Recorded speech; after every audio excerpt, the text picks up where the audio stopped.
በስመ አብ ወወልድ ወመንፈስ ቅዱስ አሐዱ አምላክ አሜን። ሁሉን የምትችል አምላክ፣ ሁሉን የምትችል ጌታ እግዚአብሔር ሆይ እናመሰግንሃለን። በጌታችን በአምላካችን በመድኃኒታችን በኢየሱስ ክርስቶስ ስም በእሱ ባደረግከው ቸርነት እናመሰግንሃለን። አቤቱ ከጥፋት ወደ ሕይወት፣ ከጨለማ ወደ ብርሃን፣ ከባርነት ወደ ልጅነት መልሰህናል። ዕዳችንን በመስቀል ላይ ከፍለሃል፣ ኃጢአታችንን ይቅር ብለሃል። አቤቱ ልጆች ፈራሾች አድርገህናል፣ በመንፈስ አትመህናል። እናመሰግናለን። እግዚአብሔር ሆይ የታመሙትን በየቤቱ እንድትፈውሳቸው እንለምንሃለን። ጌታችን ኢየሱስ ክርስቶስ አንተ ይዘረጋሃላቸው ተፈውሰዋል። ጥላ ያረፈባቸው ቀሚስን የዳሰሱ ሁሉ ድነዋል። ቃል የተናገራቸው ድምፅን የሰሙ ድነዋል። በቃል ትእዛዝ ድውያን ይፈወሳሉ። የአእምሮ ሕመም ያላቸው፣ የመንፈስ ጭንቀት ያለባቸው፣ አይድንም የተባለ ሕመም ያለባቸው ወጣቶች፣ ሽማግሌዎች፣ ሕፃናትን በጌታችን በኢየሱስ ክርስቶስ ስም ፈውሳቸው። በላያቸው የሚሰሩ አጋንንትን ገስጸ ከላያቸው ላይ ያውጣ። የመንፈስን ብርሃን አብራላቸው። እግዚአብሔር ሆይ ይህንን ጸሎታችንን ልመናችንን ስለሰማህ እናመሰግንሃለን። እስከ ዘላለም በጌታችን በአምላካችን በኢየሱስ ክርስቶስ በእርሱ ያለ ክብር ለአብ ለመንፈስ ቅዱስ ይገባል። እንዴት አመሻችሁ የእግዚአብሔር ብሩካን እግዚአብሔር ልጆች። እንግዲህ በዚህ በአብይ ጾማችን 7 ቀናትን ርዕሶችን እየተከፋፈልን ጸሎት እናደርጋለን። አሁን የምንጸልየው ለታመሙ ሰዎች ነው። በቀጥታ ስርጭታችን ደግሞ ስም ዝርዝራቸውን በክርስትና ስማቸው እያነሳን ጸሎት እናደርጋለን። በጣም ብዙ ሰዎች እንደዳኑ አምናም ካቻምናም በነበረው ጸሎታችን ተነግሮናል። እግዚአብሔር ስለሚሰማ ያድናል። እኛ ሳንሆን እግዚአብሔር ይሰራል። ስለዚህ ስመ ክርስትና የታመሙባቸውን ሰዎች ስመ ክርስትና በስልክ በኩል በዋትሳፕ፣ ቴሌግራም፣ ቫይበር ላይ ላኩልን። የታመሙ ሰዎች ለህሙማን ስለሆነ የሚጸልዩ አሁን ሌላ ኖርማል ሰው ስም አትላኩ። ታሞ ያሉ ሰዎችን በዚህ ስልክ ላኩልን። አንደኛው ይሄ ነው። ሁለተኛውና ትልቁ ማሳሰቢያዬ በዚህ አብይ ጾም በግማሽ አብይ ጾም ምንሰራ ደግሞ አንድ ቤተሰብን የምናቋቁምበት ስራ አለ። ምናግዛት አንዲት እናት ናት። አንድ ልጅ ነው ያላት።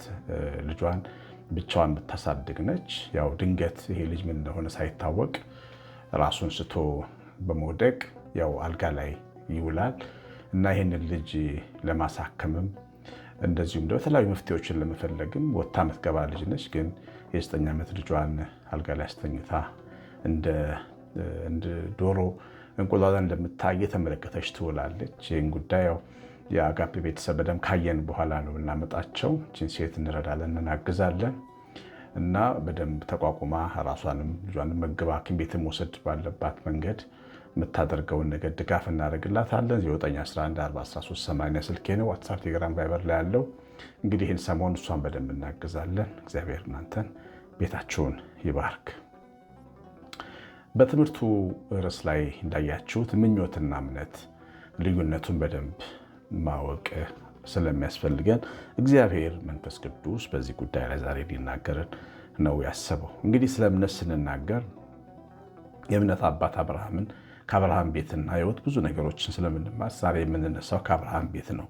በኦሪት ዘፍጥረት ምዕራፍ 13 ቁጥር 14 ላይ ሎጥ ከተለዩ በኋላ እግዚአብሔር አብርሃምን አለው፣ ዓይንህን አንሳ፣ አንተ ካለበት ስፍራ ወደ ሰሜን፣ ወደ ደቡብ፣ ወደ ምስራቅ፣ ወደ ምዕራብ እይ፣ የምታያትን ምድር ሁሉ ለአንተ ለዘርህ ለዘላለም እሰጣለሁ። እንግዲህ እግዚአብሔር አምላካችን አብርሃምን እንደዚህ ያለው ሎጥ ለሚባለው ለወንድሙ ልጅ የሚሻለውን ቦታ ስለሰጠ ነው። እንዳንጣላ እረኞቻችን እየተጣሉ ስለሆነ ጥሉ እኛ ጋር እንዳይመጣ እስቲ የምትፈልገውን ነገር ከሰጠኝ መሬት ላይ ምረጥና ውሰድ ብሎት ነበር። ሎጥ ለምለሙንና ቀጤማ ያለበትን መሬት መርጦ ወሰደ። ለአብርሃም ድንጋያማ ቦታ ቀረለት ማለት ነው። እና ይህን ቅንነቱን ደግነቱን አይቶ እግዚአብሔር መጣ። ሎጥ ከተለዩ በኋላ እግዚአብሔር መጣና ተመልከተ፣ ወደ ምስራቅ፣ ወደ ምዕራብ፣ ወደ ሰሜን፣ ወደ ደቡብ እይ አለው። ዓይኖች ያዩትን ሁሉ እሰጥሃለሁ አለው። አሁን በዚህ ትእዛዝ ውስጥ አብርሃም በአራቱም አቅጣጫ ማየት ችሏል። እግዚአብሔር እንዳለው እስከ አድማስ ዳርቻ እስከ ማዶ ድረስ ከፍ ያለ ተራራ ላይ ቆሞ እስከ ተለያየ አቅጣጫ እስከ ማዶ ድረስ አብርሃም ማየት እስከቻለው ድረስ ተመለከተ። አብርሃም ይህን የተመለከተው በእምነት ነው። የሚሰጥ ደግሞ እግዚአብሔር ነው። አሁን እነዚህን ነገሮች በእምነትና በምኞት ማየት ሊሆን ይችላል። አንዳንድ ሰው ህይወትን በምኞት ይመለከታል። ውሽ ያደርጋል። በቃ እንዲህ ቢሆንልኝ፣ እንደዚህ ቢሆንልኝ፣ እንደዚህ ባገኝ ብሎ ይላል። ግን የሚያገኝበት ምንድን ነው? መሰረቱ ምንጩ ምንድን ነው? ማን ይሰጠዋል? ይህንን አጥርቶ አያስቀምጥም። ምኞት ብቻ ይሆናል። ምኞት ደግሞ ብዙ ጊዜ ጉልበት የለውም። ልብን ያሞቃል እንጂ እግርን አያንቀሳቀስም፣ አይምሮን አይከፍትም። ያችሁ ምኞት በጣም ትልልቅ ነገሮችን አይምሮ ውስጥ እንድናስብ ሊያደርገን ይችላል። ግን ወደፊት ኃይላችንን እንደ ንስር አያድስም። ምኞት በራሱ ጤነኛ ነገር ነው። ግን ምኞት እግዚአብሔር ያደርገዋል ብሎ ከማለት ጋራ ከእምነት ጋራ ተጣምሮ ህልም እስኪሆን ድረስ ትልቅ እምነት አይን እስኪሆን ድረስ ማደግ አለበት። ግን ብዙ ሰዎች ይመኛሉ እንጂ አያምኑ እና ትልቅ ሰው ሆናለሁ ብለው ይላሉ። ግን ክርስቲያኖች ትልቅ ሰው እግዚአብሔር ያደርገኛል፣ እግዚአብሔር አድርጎኝ ትልቅ ሰው ሆናለሁ ይላሉ። የሚመኙ ሰዎች እችላለሁ ይላሉ። እግዚአብሔርን የሚያምኑ ሰዎች ኃይልን በሚሰጠኝ በክርስቶስ ሁሉን እችላለሁ ይላሉ። ያችሁ የሚመኙ ሰዎች እደርሳለሁ ይላሉ። የሚያምኑ ሰዎች ግን ባህር አሻግሮኝ በረሃ አቋርጬ ግንብ አፍርሶልኝ ተዋክቶልኝ እደርሳለሁ ይላሉ።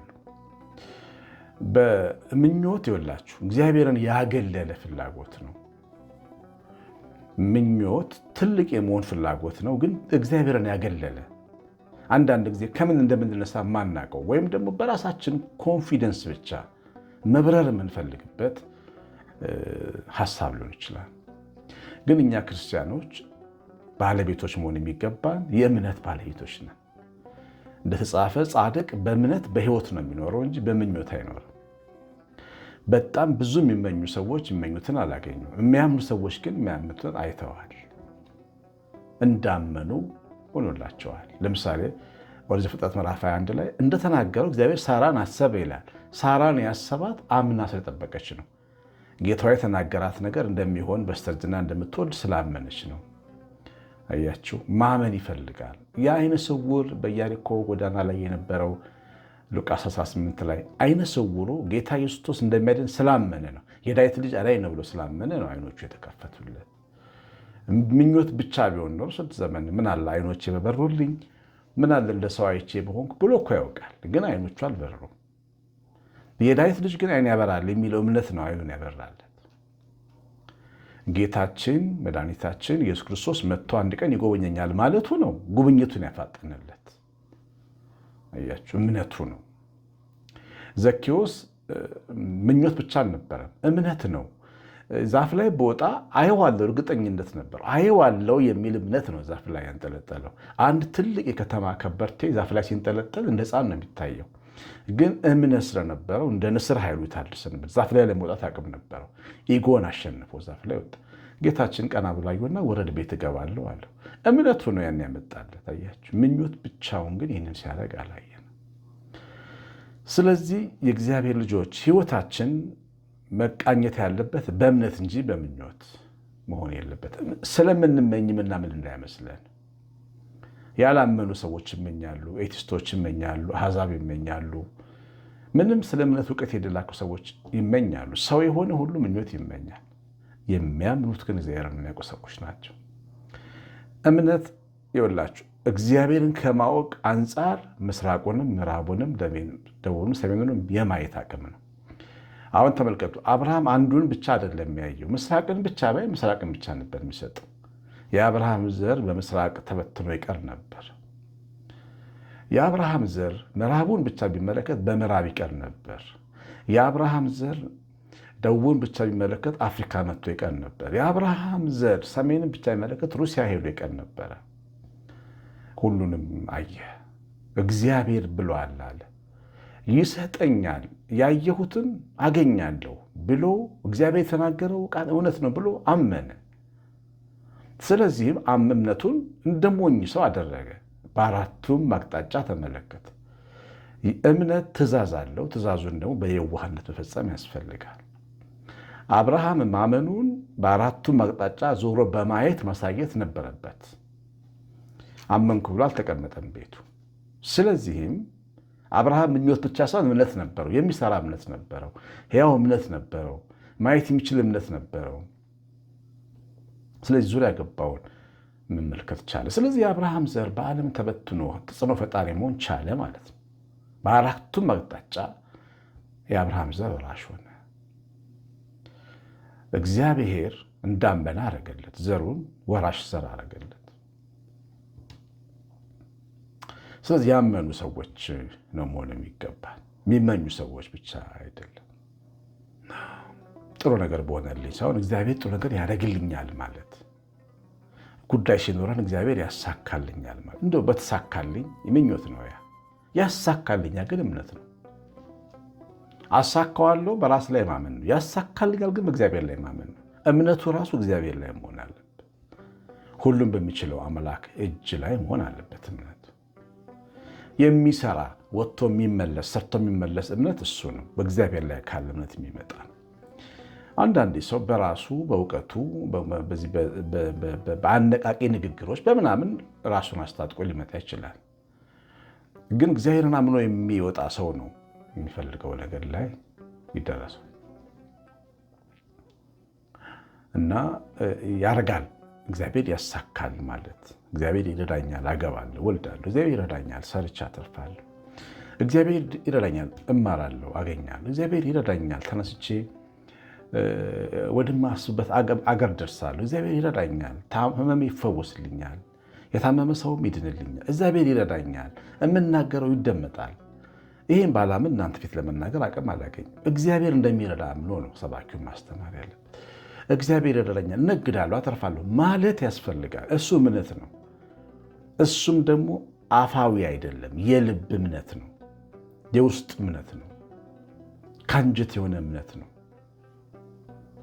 ያችሁ ሁሉን የሚችል አምላክ እግዚአብሔር ያደርጋል ማለት ነው። ለታመኑበት እግዚአብሔር የሚያደርገውን ያደርጋል። እግዚአብሔር እንዳለ የሚያውቅ ወደ እግዚአብሔር የሚደርስ እግዚአብሔር እንዳለና ለሚፈልጉት ዋጋ እንደሚሰጥ ያምን ዘንድ ይገባዋል።